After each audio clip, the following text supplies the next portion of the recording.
Hai kawan, jumpa lagi di Kulik Bareng. Kali ini kita mau bahas soal buku lagi nih.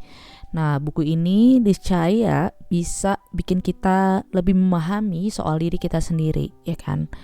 Untuk jadi versi terbaik dari diri kita tentunya. Nah, jadi buat yang belum subscribe, yuk subscribe dulu di channel ini supaya kita semangat nih bikin video setiap minggunya. Oke deh, tanpa berlama-lama, mari kuy kita mulai.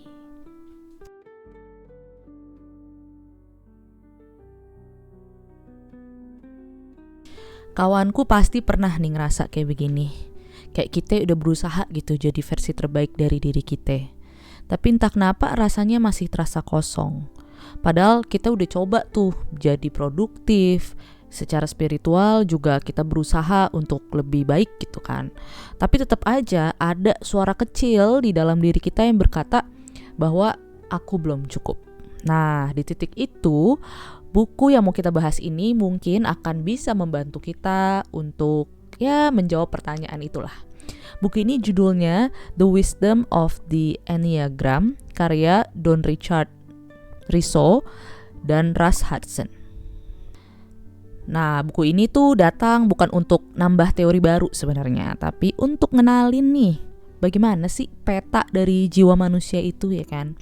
Peta yang bisa nunjukin bukan cuma siapa kita di permukaan, tapi juga apa yang membuat kita itu bertumbuh dan apa yang membuat kita tersesat. Nah, jadi apa itu Enneagram, ya kan? Jadi Enneagram ini adalah sistem pemahaman kepribadian yang terdiri dari 9 tipe utama. Dan masing-masing tipe tersebut merepresentasikan cara unik seseorang untuk merespons dunia ini gitu, berdasarkan kebutuhan terdalam dan ketakutan terdalamnya. Nah, yang menarik, Enneagram nih bukan cuma tentang aku ini tipe berapa ya gitu, atau tipe yang mana gitu, tapi tentang mengapa aku menjadi seperti ini. Nah, karena di balik setiap tipe ada yang namanya luka awal, sebuah pengalaman batin yang membentuk cara kita survive atau bertahan, mencintai dan merasa aman.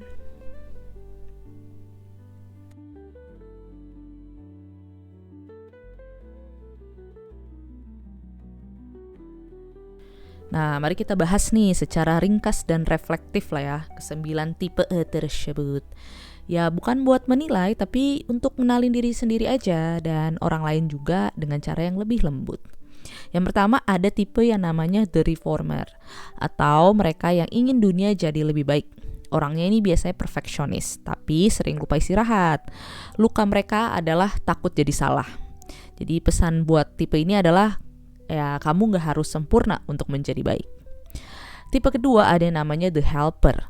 Jadi mereka ingin dicintai lewat memberi, tapi kadang lupa tuh mencintai diri sendokir, ya kan. Pesannya adalah kamu berharga bahkan tanpa harus memberikan apa-apa. Yang ketiga ada yang namanya The Achiever. Nah, ini nih sang pemenang nih, sang pencapai, ya kan. Tapi di balik semua itu ada ketakutan akan kegagalan dan ketidakberartian. Pesannya kamu cukup bahkan tanpa prestasi. Nah, yang keempat ada yang namanya The Individualist. Nah, mereka ini hidup dalam dunia emosi dan keindahan. Unik tapi sering ngerasa sendirian. Pesannya adalah kamu gak perlu berbeda untuk diterima. Nah, yang kelima ada yang namanya The Investigator. Jadi mereka ini mencari makna lewat pengetahuan, tapi sering menarik diri dari kehidupan. Pesan untuk The Investigator adalah kebijaksanaan sejati datang itu dari pengalaman, bukan sekedar pemahaman, ya kan? Nah, yang keenam ada yang namanya The Loyalist. Jadi mereka ini mencari keamanan dan kesetiaan, tapi kadang takut kehilangan kendali. Nah, pesan untuk para The Loyalist ini adalah keberanian bukan ketiadaan rasa takut nih, tapi tetap bergerak meski kita takut. Yang ketujuh ada yang namanya The Enthusiast. Jadi dia ini pencinta kebebasan dan keceriaan, tapi kadang melarikan diri dari rasa sakit. Pesannya adalah kebahagiaan sejati datang dari kehadiran penuh, bukan pelarian. Yang ke-8 ada yang namanya The Challenger. Jadi mereka ini biasanya kuat, tegas, dan melindungi, tapi sering menolak kelembutan. Pesannya, kekuatan sejati lahir dari kerentanan. Nah, yang terakhir tipe ke-9 adalah the peacemaker. Jadi mereka ini mencari harmoni tapi kadang mengabaikan diri sendiri agar semuanya tetap tenang dan damai. Pesannya adalah kedamaian sejati datang saat kamu berani menyuarakan diri.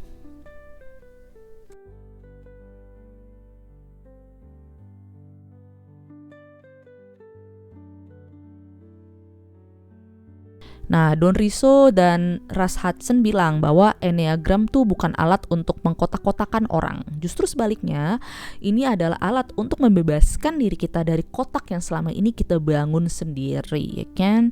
Nah, setiap tipe tuh punya bayangan dan cahayanya. Ketika kita terjebak di bayangan, kita hidup dengan ego dan ketakutan.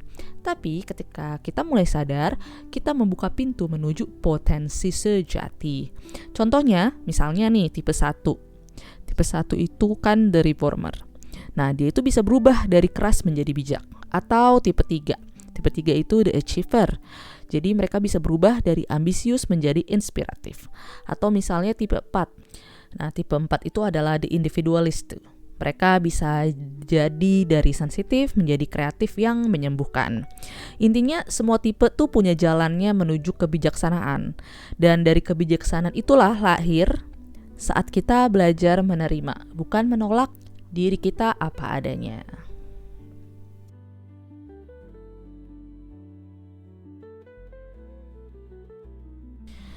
Nah, mengenali tipe kita tuh bukan berarti kita ngebatasin diri gitu, tapi kita belajar menatap diri dengan rasa ingin tahu dan kasih sayang. Buku ini mengingatkan bahwa spiritualitas sejati bukan tentang menjadi suci aja, tapi tentang menjadi sadar. Dan kesadaran itu sering muncul justru ketika kita berani melihat sisi diri kita yang selama ini kita tolak.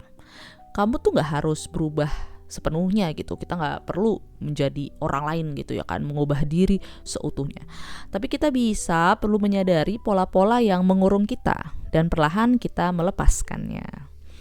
Nah, jadi buku The Wisdom of the Enneagram ini mengajarkan kita satu hal penting, bahwa setiap diri kita sedang berjalan pulang ke arah yang sama, menuju diri sejati yang penuh cinta, keberanian, dan ketenangan. Nah, kalau kamu sering bertanya, kenapa ya aku ini begini, ya kan? Mungkin bukan karena kita salah arah, tapi karena kita sedang belajar mengenal jiwa kita sendiri. Oke deh, jadi sekian dulu buku kali ini. Lebih lengkapnya bisa baca bukunya langsung.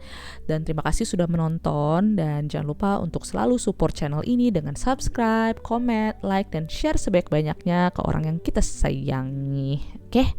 Dan terakhir, jangan lupa untuk selalu stay kind, content, and healthy. Bye!